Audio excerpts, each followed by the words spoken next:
I'm King Link and it's the first week of February, so it's time for the Humble Choice February 2022 review. There have been some changes to Humble this month, but before diving into those, let's go over the games first. As a rule, I played each game for an hour on stream, so I can now tell you all about them, who might enjoy them, and what to expect from them. It's a short month with 28 days, so let's just get started because time is running out. Borderlands 3. Ugh, streamers. Borderlands 3 is the fourth game in the series, and once again the player is off to find a vault. This time there is a supposedly charismatic duo of villains, a brother and sister streamer pair who uses their cult of followers to harass the player. Borderlands 3 returns with the same solid Borderlands experience of looting guns, gearing up, and having solid combat. If you play purely for the gameplay, you'll still enjoy it here. However, the story just never clicks. I played for about 6 hours with friends, and no character has really resonated with me. Beyond that, I kind of hate the villains. Not in a way that I want them dead, but in a way I just don't care about them as villains. They're stereotypes. This is also a game that is far better with friends, but there is a lot of content, interesting locations, and more. Pick this up if you like the Borderlands series, just don't expect Handsome Jack or anything on that level of Borderlands 2 or the pre-sequel's writing. I originally bought this game to play with buddies and I don't mind picking it up to hang out with them, but I really have no desire to play this on my own or finish the story, and that's a pretty bad sign. Still, it is a fun game when my friends get together. Side note, you do get the Director's Cut DLC along with Borderlands 3. I really didn't get a chance to dive in there too much. It is a nice addition though. Black Book. You know, I think I'm just gonna go read something else. Black Book starts at a lightning pace. You're married to a man who suddenly dies and you have to break the 7 seals to get him back from hell. It's a quick setup that works, but after that point, Black Book slows down to a crawl. Everything in this game takes a long time to discuss and then talk about ad nauseum. And this is a story about a woman becoming a witch and trying to break the 7 seals. It should be great. There are a lot of elements in this game though. The core combat in this game is based on Slay the Spire, but this isn't done in the same progression. There is a strange point-and-click system that feels unnecessary to have been added at all, and the gameplay is more decision-based than combat-based. However, none of these features really mesh well together, and the story almost put me to sleep for some reason. It lacked any interesting moments for me to grasp onto other than that opening.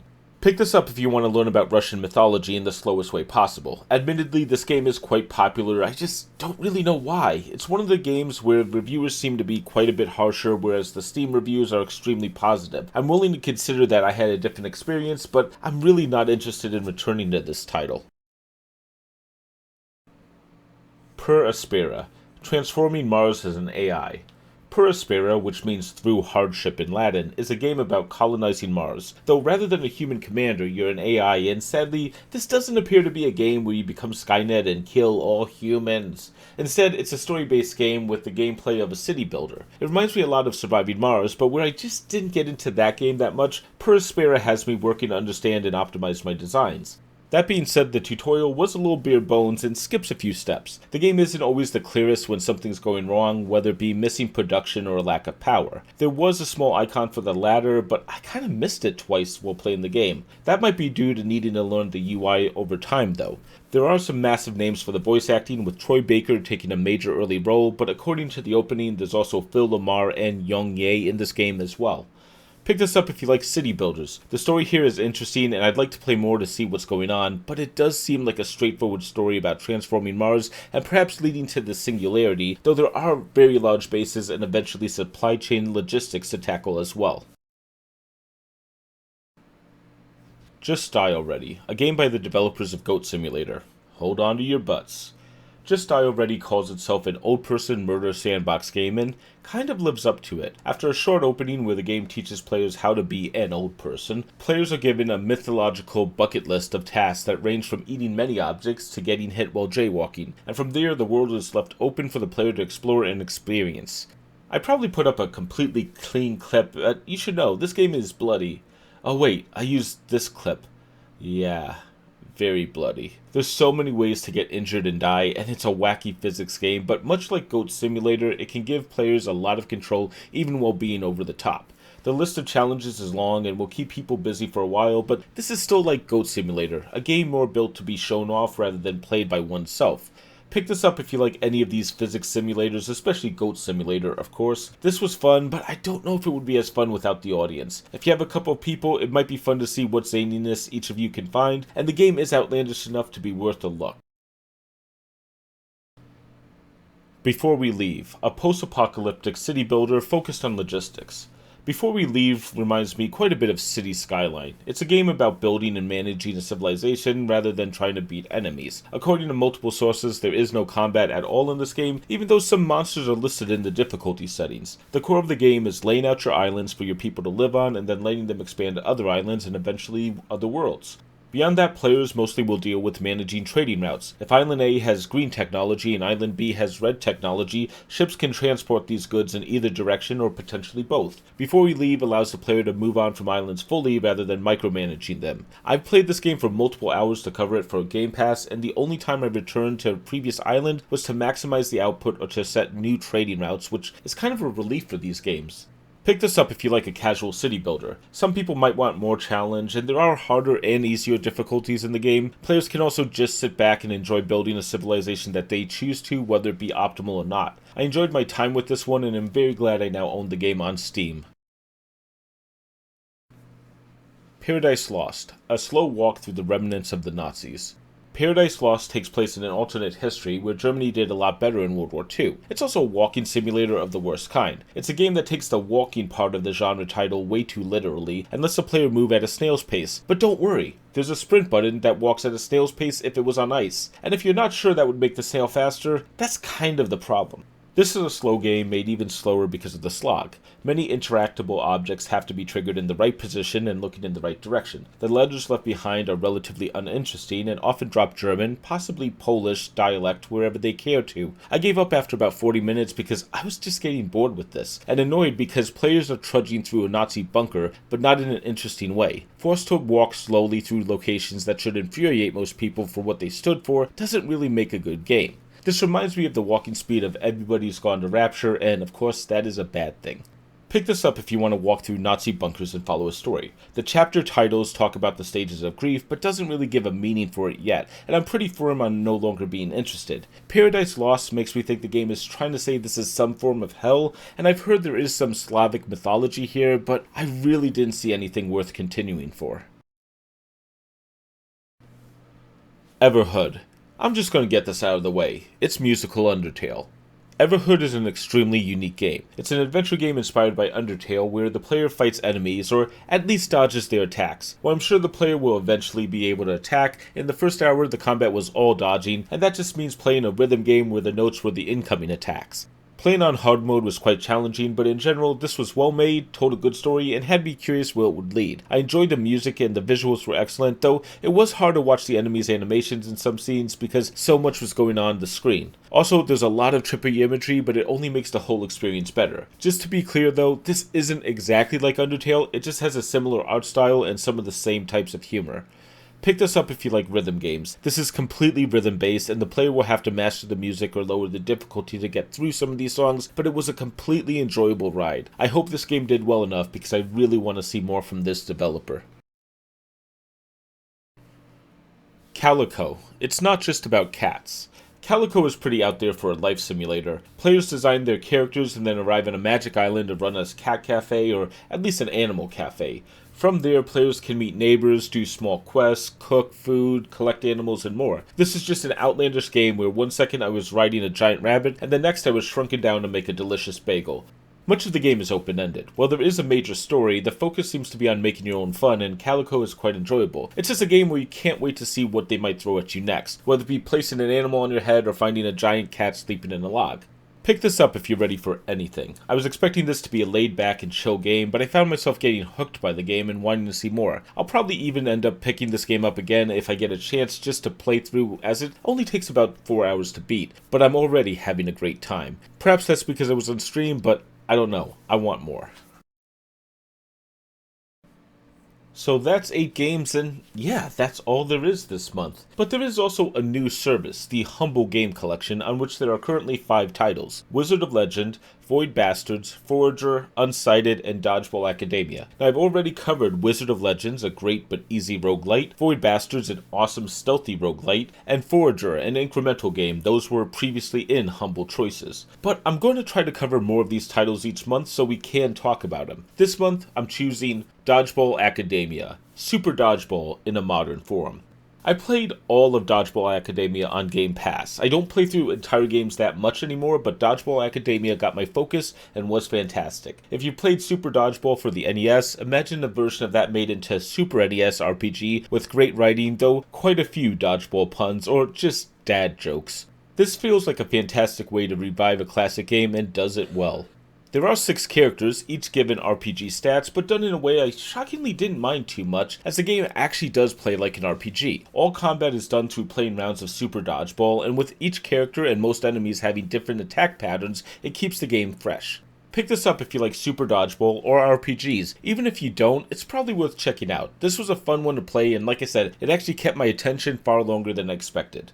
And now, that is all the games I have to talk about. Like I mentioned, I don't really have anything important to say yet about the director's cut of Borderlands 3, but truthfully, the reaction online seems pretty bad. I think I may have seen the Battle Pass with daily progression, and honestly, I think that's a bad addition to any single-player story-based game.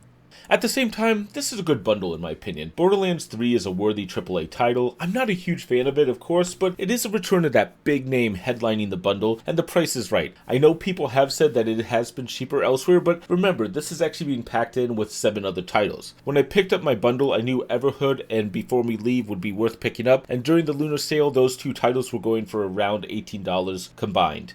Everhood was a game on my list, and Before We Leave was just added to Game Pass 3 months ago, and I'm thrilled to own that title. There are also a few other games I'm considering when I can fit them in. With only 8 games included, every title needs to be at the top of its game, and the good news is there's no fantasy blacksmith or retro wave in sight, so I'm willing to be optimistic here. I hope this is going to be the bar for quality moving forward. Though a couple games were bundled in different deals, most of them weren't bundles I've heard of before. Just Die Already though was in Jingle Jam 2021, and Everhood was just in the Platinum bundle on Fanatical last month. The price is also right. Returning the price to $12 for everyone, getting rid of the choice, and just giving a deal on the games is the right move. I'm not sure why they didn't just go back to the name of Humble Monthly, but I guess it's about the choice between buying the games or not. Alright. Also, the Humble Game Collection is a good value for the month. If they continue to add games to it, it's going to be interesting to see what they will drop there. However, it's never going to be as competitive as Game Pass, and I think they could have gotten more value with just packing in Dodgeball Academia or Unsighted into Choice Month eventually. I should also mention that Humble Games Collection includes the Trove. The Trove is still DRM free, but the 5 games in the collection appear to have DRM of the app itself, and that's limited to Windows currently. There's also no achievements if you care about that, and admittedly I do. I'm not going to be reviewing the Humble Game Collection games as part of the tier list because they're not actually in the Humble Choice this month, but I did give Dodgeball Academia a 9 out of 10 when I reviewed it back in August.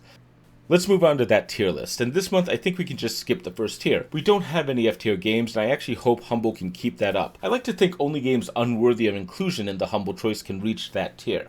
I also want to mention that Kevin Halterman kind of pointed out that I may have been part of a self-fulfilling prophecy regarding Midnight Protocol and how I rank games. So rather than rank games based on what I think other people will like, I'm going to try to give you my personal ranks on each one without any slant trying to account for my background or history. So without the F tier, we can just move on to the D tier here. The one title in D tier is Paradise Lost. I think it's clear I didn't click with this game. The speed of walking around, the experience of being in a Nazi bunker, neither of them really made for an interesting experience. It's the gameplay that lost me, but without the story to make me keep playing, there's no reason for me to return. And with that short tier, we can just move on to C tier. At the bottom of C tier is Black Book. There's a lot of positivity for this game online, and I really don't know why. It's a slow, plodding story with uninteresting characters, and I was sitting around for most of the hour. This is supposed to be a 25-hour game, so maybe it gets better over time, but that actually sounds like torture to me. This was on the cusp of being a D tier game. On the other end of the C tier, we have Just Die Already. I'm not the biggest fan of wacky physics game, but Just Die Already is a quest-driven game, and I love doing the little accomplishments or achievements. However, it's still trying to be wacky, even if it gives players purpose. This could have been a B tier, but I actually think there's a better game in the bundle. And that's how the tier list looks with just 2 tiers down. A reminder, there's only 8 games this month, but with the final 5 being in the A and B tiers, that's a good start. Moving on to the B tier, there's only 2 games here. We'll start with Before We Leave. I enjoyed this game, but there's something about it that holds it back from being truly amazing. Whether it's the laid-back gameplay or the fact that it's mostly managing shipping lanes, I think B is the proper place, yet this is still a game I'd like to pick up and play more of. This is firmly in the middle of the B tier. And the other game in the B tier is the one I adored during my stream, Calico. Calico had me laughing and almost in tears because of some of the outlandish moments. I had so much fun playing with the cats, and there's even dogs, bunnies, birds, and more. There's so many great moments here, including the giant cat butt that you're seeing, but as funny as it was, it just didn't feel like A tier material. And this is what we have for B tier. Now there are 3 games left for the A tier, and that's quite a few, which makes the A tier the largest tier this month. Let's just move on and see what remains. At the bottom of the A tier is Aspera. There's one big difference between Aspera and Before We Leave, as well as many of these civilization builders, and it's the story. I'm curious about what's going to happen next, what the tech trees and the stories will bring, and how the story will play out. There's a decent sized voice cast as well, and I've only heard 2 voices so far, so there's more to find. This is on the cusp of being a B, but the fact I'm hoping to play on is a very good sign. The second game in A tier is Borderlands 3, and yes, I am very harsh on the story, as I should be, but this is still a 20-hour game that has a huge amount of replayability as well as harder difficulties and more. The director's cut doesn't add much, but Borderlands 3 is still a quality game, even if it doesn't live up to the previous titles, and I am judging it based on a $12 value than full price. And the best game of this month is Everhood. There's an easy reason this game is at the top of my list. It's the game I'm trying to schedule to play this weekend. I'm so excited to play more of the game and see what it has in store for me, and I had an absolute blast so far. It's also a game I'm trying the hardest not to spoil myself on because this so far has been a solid experience. If I had to choose one game to play from this bundle, Everhood is going to be that choice for me, and that's why it's the top of the list. And that's what I have for the Humble Choice. As I said, I'm very hopeful for the future of Humble Choice. While only having 8 games this month is on the smaller side, if this was the lineup, I'd easily find a reason to drop $12 on this, even without making this YouTube video. I'm hoping we'll see more months like this. And I'll be honest, having 8 games allowed me to get through these games a little bit faster, which allowed me to get this video out on Friday. I hope you enjoyed that. Actually, if you enjoyed this video, consider subscribing and sticking around for a while. Ring that bell, which will give you free notifications when I post new content. It's a special prize that YouTube might not actually give you. If you'd like to talk about games or just be notified when I stream next month's Humble Choice video, check out my Discord channel in the description. And if you want to help the channel out, like, comment, and of course share this video. That's always appreciated. I also talked about the best Humble Choice games of last year in my Best of 2022 video. I'll pop that up on the screen, as well as my latest Game Pass video. See you next time.